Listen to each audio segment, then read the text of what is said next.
Терроризм и экстремизм были и остаются главной проблемой всего мира. Главная цель – пропаганда вражды и ненависти. В нашей республике с такими преступлениями связаны самые страшные страницы в истории.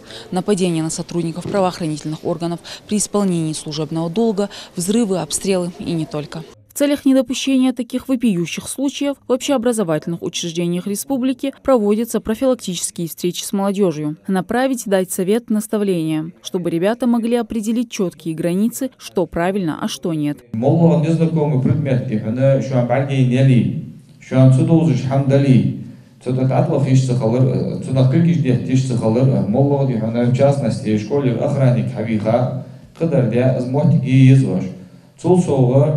شو شيء دي حق دوات جدول هم شن شو أنا بال بوات جدول هم بوات الله مهتالي أزليل دي شات واشتوري أنش تيبار.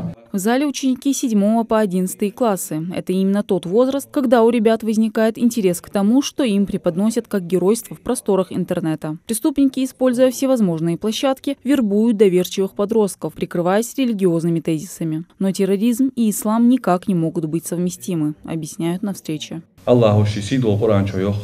أستعيذ بالله يا أيها الذين آمنوا إنما الخمر والميسر والأنصاب والأزلام رجس من عمل الشيطان فاجتنبوه لعلكم تفلحون. يخ الله ويدي قدي لوجوا وإن عازبتن ويجوج غتي دغيت لوجوا سليال أصحم خارت خلر أصحم مو خلر الله شي قرآن شعبل قدوخ وين. Религиозные деятели выдержками из Корана и хадисов доносят до молодых ребят, насколько террористы искажают ценности ислама. Ведь даже один неверный шаг может привести к массе последствий, которые в самом негативном ключе скажутся на жизни человека. تتم أسقيت دارس خارت بقى سايت اس مهتجي أشوال شاتش بيخ هماجل دي شاتش كورت بوخ بهماجل دي شات سو حلو إجر هالخا سبورت يوخ تشوهش شكولي ديش ديشا تشي موينجا قرا ديش أخسو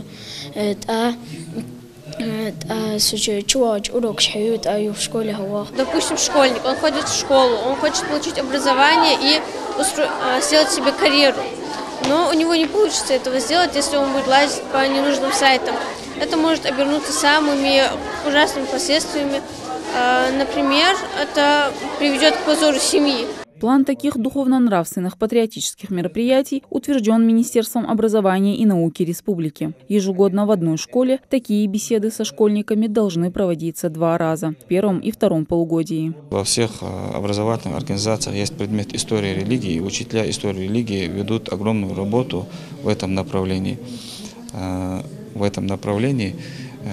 Чтобы уменьшить, как мы сказали, это зло, которое, к сожалению, присутствует у нашей молодежи, проводят разного рода мероприятия, круглые столы, лекционные мероприятия подобного рода, брейн-ринги и так далее. И с помощью этих мероприятий, на наш взгляд, как бы это способствует уменьшению данной проблемы среди молодежи. По информации МВД России, в 2023 году по стране было зафиксировано минимальное количество террористических преступлений. Статистика радует, но каждому следует быть начеку с поведением тех людей, которые его окружают. Мадина Цора, Джамалейл Султыгов, Новости 24.